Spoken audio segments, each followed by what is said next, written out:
Niwaambia kitu ambacho kinahusiana na huyu jamaa hapa pembeni yangu. Huyu anaitwa Tumbili.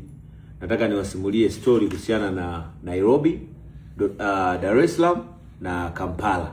Nataka ni compare haya majiji matatu kwa building, yani kwa kujengeka, au jiji gani kubwa kati ya Dar es Salaam, Kampala na Nairobi. Naweza nikasema Nairobi is the capital city of East Africa, not Africa, East Africa. But ile ukola iko Nairobi.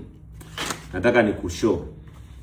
Nairobi nimefika for the first time nafika Nairobi. Nikawa nimeibiwa pete ambayo inagharimu milioni 20 za pesa halali ya Kenya. Shillings milioni 20 ya Kenya. Pete moja niliibiwa. Na ambaye alinibia ni mtu ambaye alinipokea. Yaani mtu ambaye alinipokea mimi nilipofika hapa. Na akawa ameniibia, lakini baadaye akawa hajanifanyia vitu nyingi mbaya, lakini alinifanyia tu issue ya kuniibia hiyo pete. Haijaishia hapo. Nikawa nimetoka nimeenda kwenye nini ile tunaita ile ya watengeneza meno, wanaitwa nini wale? Dental. Nikawa nimeenda kwenye dental kunifanyia root canal tu ya jino kulicheki. Wakaniambia eti 100,000 ya Kenya. Yaani ni ukola tu. Baadaye nilivyowawashia moto wakasema sisi tulijua matengenezo ndo mpaka mbele, sijui itakuwaje, na wao wakanikola 100,000 ya Kenya. Haya.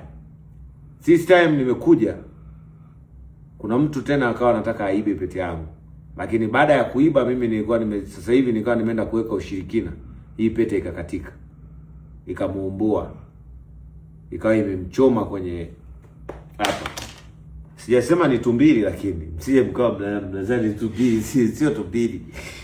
Kwa hiyo pete ikawa imemchoma, ikawa imekatika. Hii unavyoiona, hii inagharimu milioni 20 shillings hii hapa. Sasa the difference between Nairobi, Kampala na Tanzania. Nairobi ni jiji kubwa, lakini liko na watu hawako friendly, yeah. Yaani hawana ile ushikamano. Mtu ambaye anataka kutafuta pesa vizuri anafaa aje kutafutia Nairobi. Kwa nini? Kwa sababu people here they respect money.